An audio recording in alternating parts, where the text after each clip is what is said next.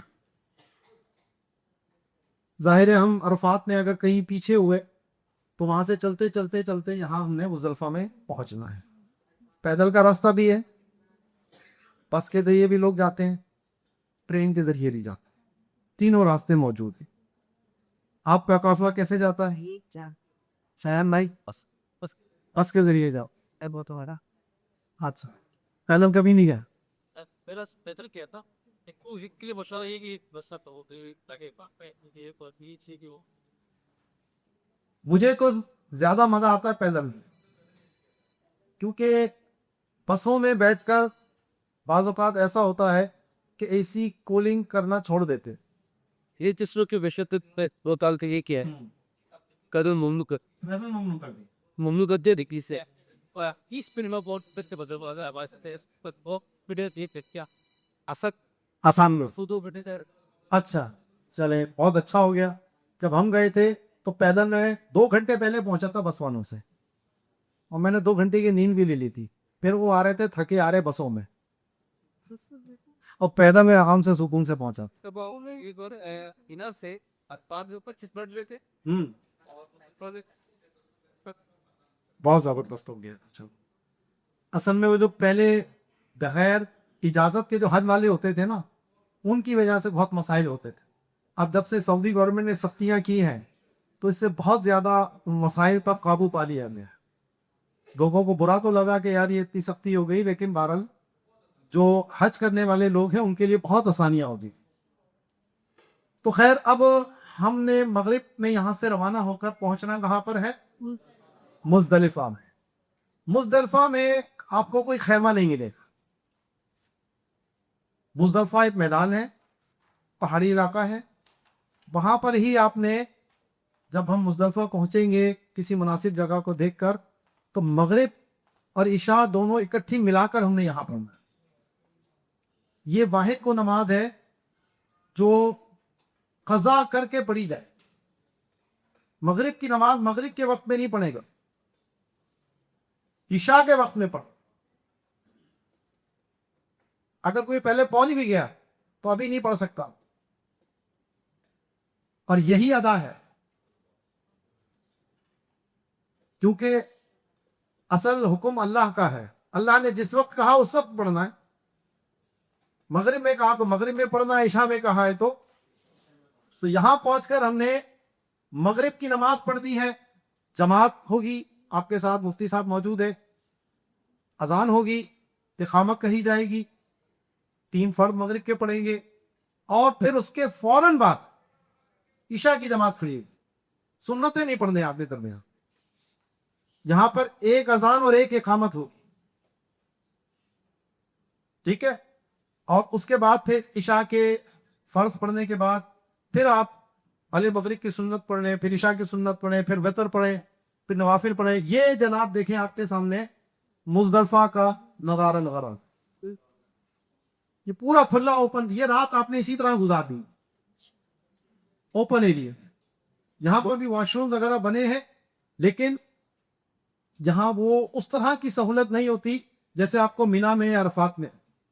یہاں لوگ زیادہ ہوتے ہیں، یہ واش روم وغیرہ کم ہوتے ہیں، اور اس میں عام طور پر بچھڑ جانے کا بھی بہت ڈر ہوتا ہے، کیونکہ سارے ایک جیسے نظر آ رہے ہوتے ہیں، سارے سفید ہوتے ہیں، اور عام طور پہ سارے گنجے ہوتے ہیں. ٹھیک ہے. تو اور اندھیرا ہوتا ہے، رات کا ٹائم ہے، تو سمتوں کا بھی تعین نہیں ہو پاتا. تو خواتین خاص طور پر اکیلے نہ جائے، کوئی بھی اپنے ساتھ گروپ بنا کے جائیں، اور گروپ بنا کر واپس آئیں. وضو وغیرہ کرنے کے لیے جانا ہوتا ہے. تو جہاں آپ ٹھہرے ہیں اس جگہ کو تسلی سے غور سے دیکھیں، نشانی وغیرہ کوئی لگائیں تاکہ وہاں پہنچ سکے. یہاں پہنچ کے جب آپ نے عشاء پڑھ لی تو پھر اب رات کو یہیں آپ نے قیام کرنا ہے. ٹھیک ہے. کوئی بھی جگہ دیکھ کر، کوئی چٹائی دری وغیرہ آپ کے پاس ہوگی، چادر ہو کو بچھائیں اور یہاں سو جائیں. یقین مانیے جتنی مزے کی نیند یہاں آتی ہے نرم سے نرم بستر پہ بھی نہیں. اللہ. اور یہ ایک عجیب روحانی معاملہ ہے. یہاں آپ کی اگر آدھے پون گھنٹے کے لیے بھی آنکھ لگ گئی نا, آپ اٹھتے ایسے جیسے حشاش بشاش, جیسے کوئی 8 گھنٹے سو کر اٹھ رہا ہے. یہ ایک عجیب معاملہ ہے. اسے روحانی, جو حج کا روحانی اثر ہے نا, وہ نظر آپ بظاہر دیکھیں تو ہمارا حال کیا ہوتا ہے کہ کسی دوسرے کے گھر پہ ہمیں نیند نہیں آ رہی ہوتی, بس کروٹیں بدل, اور بندہ یہاں لیٹتا ہے اور بس گیا, ایسی آنکھ لگ. تو خیر فجر سے پہلے آپ نے اٹھنا ہے. واش روم وغیرہ آپ کوشش کریں پہلے سے ہو کر آ جائیں. رش لگا ہوگا بہت زیادہ, بعض اوقات 1-1 گھنٹے کی لائن بھی ہوتی ہے.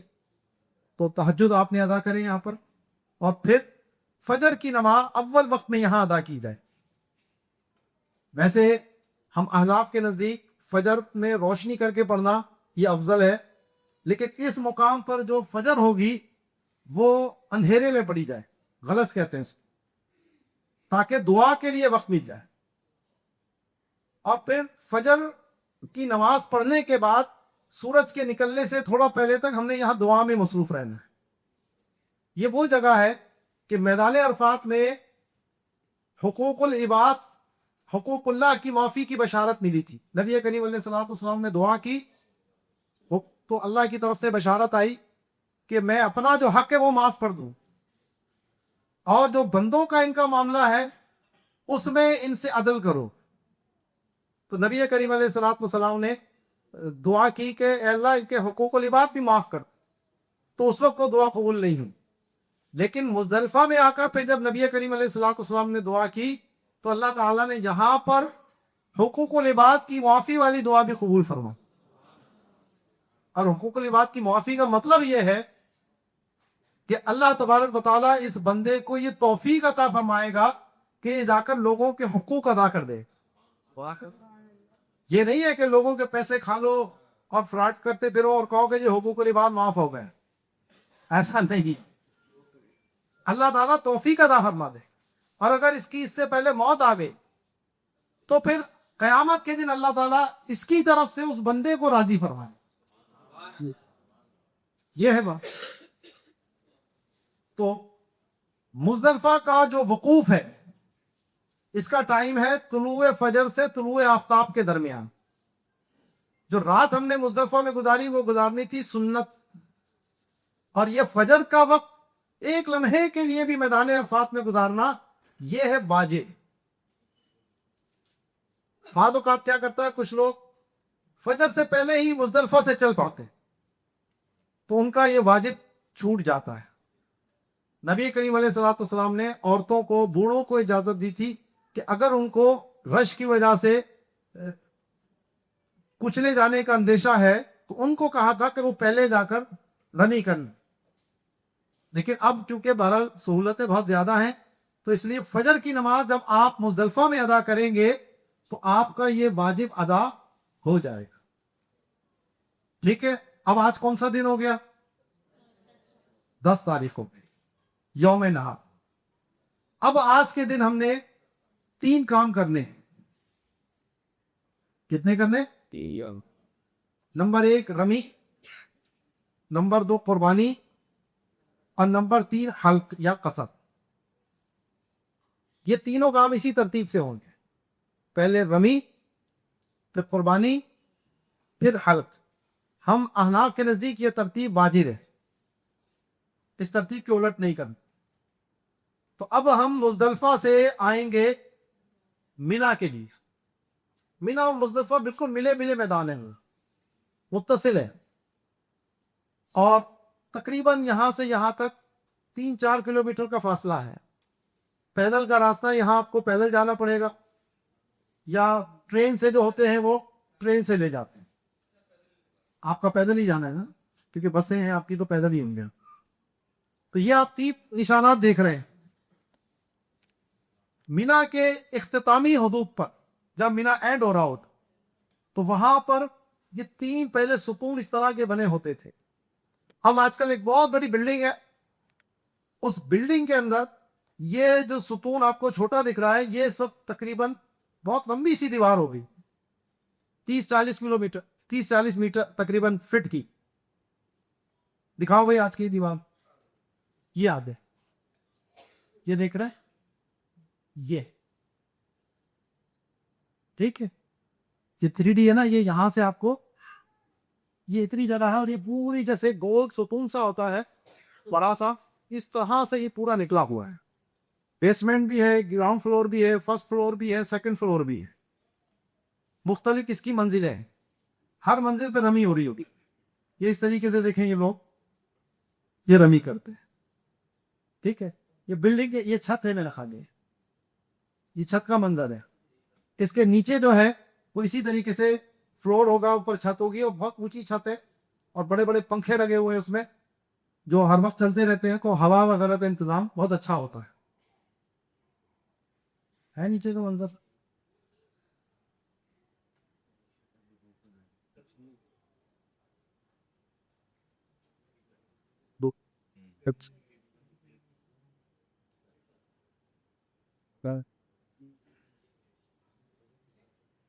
ٹھیک ہے, تو یہ ہم نے مزدلفہ سے چلتے چلتے ہم مینا پہنچیں گے.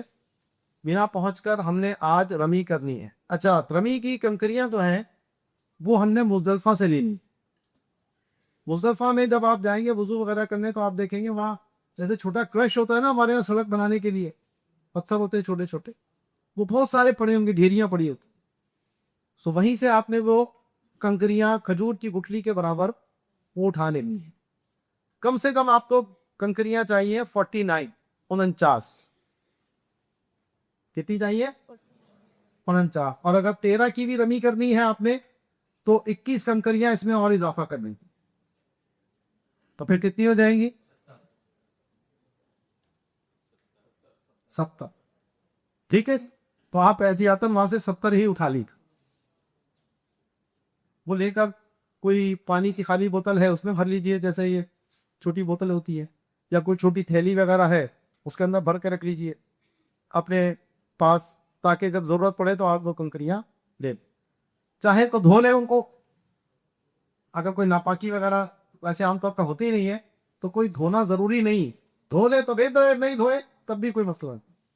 تو وہ کنکریاں آپ نے وہاں سے اٹھا لیں. تو ہم آپ چلے, اور جب ہم مزدلفہ کی طرف سے آ رہے ہیں مینا سے, تو پہلے آئے گا چھوٹا شیطان اولا, پھر درمیانہ وسطی, پھر آئے گا جمرہ قبا بڑا شیطان, بزرگ شیطان. ٹھیک ہے, چھوٹا نام چھوٹا ہے, کام پورے کرتا ہے.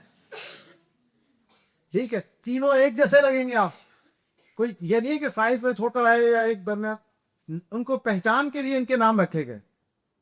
عربی میں اولا کہتے ہیں پہلے کو, وسطی کہتے ہیں درمیان کو, اور عقبہ کہتے ہیں بڑے.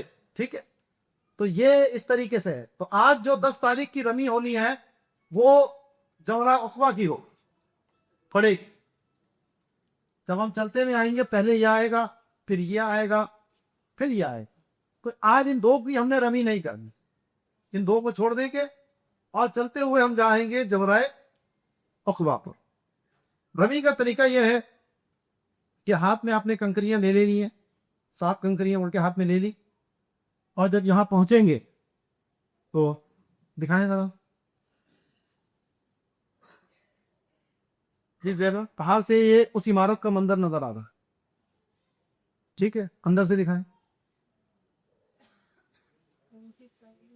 ہاں یہ ہے نا. اب یہ دیکھیں, یہ بیچ میں یہ جمرہ ہے, اور اس کے گرد یہ دیکھیں گول سا ایک دائرہ بنا ہوا ہے, اور یہ دائرے کے اندر ایسے سلوپ بنا ہوا ہے, سلائیڈنگ سی, کہ اگر کوئی کنکری اس دائرے کے اندر بھی گئی تو وہ لڑک کر یہاں پہنچ جائے.